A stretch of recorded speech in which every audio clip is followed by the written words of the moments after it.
The European project will not fail by virtue of immigration. The European project will not fail by virtue of foreign threats. The European project is failing thanks to the very people at its head, the very people preaching to this day the gospel of a united Europe.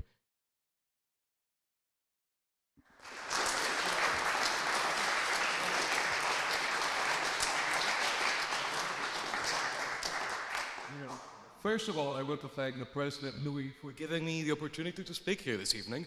I also want to congratulate his officers and the entirety of committee on having organized such a brilliant term card. As per the librarian's opening remarks, I am indeed rather old by the standards of this fine society, and in my 15 terms of membership, this is one of the finest lineups I've seen. And no, contrary to popular belief, I don't say the exact same thing to every president I've worked with. Moving away from sentimentality, however, we are here to debate a matter relevant not only to those of us here in the chamber this evening, but also to the 448 million people who live within the bounds of the European Union. The EU is secretive and confusing by design, and this design, ladies and gentlemen, is bound to fail. Once upon a time, in the scene of international power politics, diplomats and statesmen spoke disparagingly of this or that other nation as the proverbial sick man of Europe. Tonight, however, I hope to prove to you all that it is Europe herself that is sick and her ailment is terminal. However, contrary to what is preached by many politicians in the continent, this disease is not external. The rot comes from within, as the custodians of the Union once built by the likes of Adenauer, De Gasperi, Schuman, and Spaak have abdicated on their duty of care to the peoples of Europe. The EU's future is not bright, and Europeans must come to terms with this fact and the fact that Brussels is to be blamed for it. Tonight, much like Virgil guiding Dante through the cavernous circles of hell, I will present this reality by highlighting some of the many, many errors that have come to guarantee Europe's now bleak future.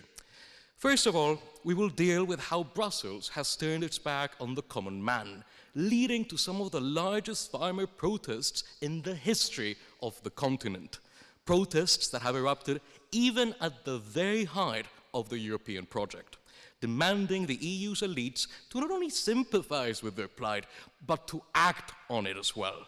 We will also be touching on the blatant authoritarianism displayed by the EU's elites, an authoritarianism that has manifested itself explicitly in the attempts at blackmailing democratically elected governments that refuse to bend to the wishes of the Commission, barring its critics from access to some of their fundamental rights as members. In the heartlands of Europe, farmers are revving up their tractors, but not for the sake of working the fields, but for the sake of protest. And can you blame them?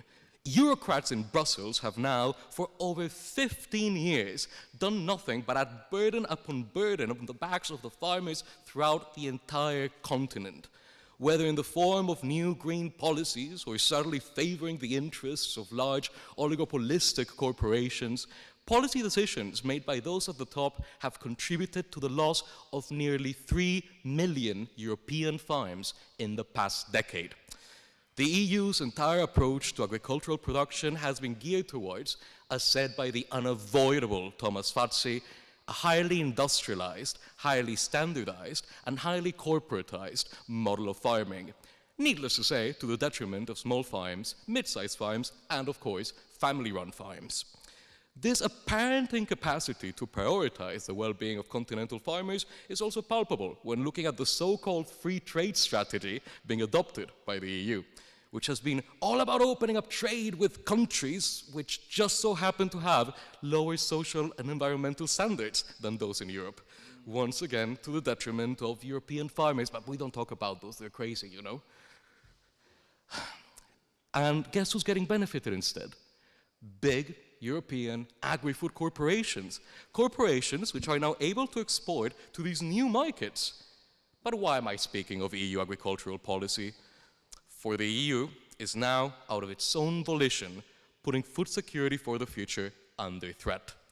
by seeking to benefit a handful of mega corporations in the cereal industry, the grain industry, the seed industry, the EU is promoting a very concentrated, consolidated, oligopolistic market in the food sector, actively jeopardizing the future of such a basic thing as access to food. However, this university did away with the BA in agricultural and forest sciences around 40 years ago, so while extremely relevant, I promise I will not bore you about food policy any further. Hoping, though, to cater to the PPEists and Hizballs in the room, let me move on to a far more political point. The inherently authoritarian demeanor displayed time and time again by those behind the EU's wheel. However, how do I mean by authoritarianism? Have we not been told millions of times that it's the likes of Orban, Berlusconi, and Duda that are the ones that we should call strongmen? Are they not being constantly criticized by the morally superior cosmopolitan critics?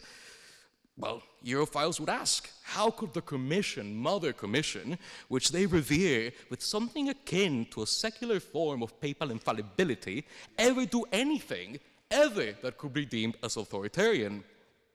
Well, ladies and gentlemen, let me introduce you to one of the many tools in the EU's little bag of tricks, Article 7. Governments that happen to go against the ideological wishes of the EU's ruling clique can be, with some degree of ease, submitted to procedures which can lead to them getting stripped of their voting rights in the EU Council and block them from representation in certain EU institutions, including the very Commission that runs the whole show. Today, 6 years ago, and one regime change later, the EU finally, today, dropped its Article 7 case against Poland. 6 years, and one regime change later. However, how many of the reforms needed to put an end to the procedure has Donald Tusk enacted since being sworn in as Prime Minister in December last year? One. Back in Latin America, we have this lovely, lovely phrase, para mis amigos todo, para mis enemigos la ley. For my friends everything, for my enemies the law. If this does not encapsulate the authoritarian, exclusionary nature of how the EU is governed, I do not know what does. To coerce political rivals into submission with the premise of political exclusion unless they are aligned ideologically with your values is not quite the recipe for political sustainability, and the gratuitous use of Article 7 by the EU against some of its key members, such as Hungary and Poland, does not paint a bright future for the project at large. The European project will not fail by virtue of immigration. The European project will not fail by virtue of foreign threats. The European project is failing thanks to the very people at its head, the very people preaching to this day the gospel of a united Europe. As I said earlier, the rot comes from within. Thank you.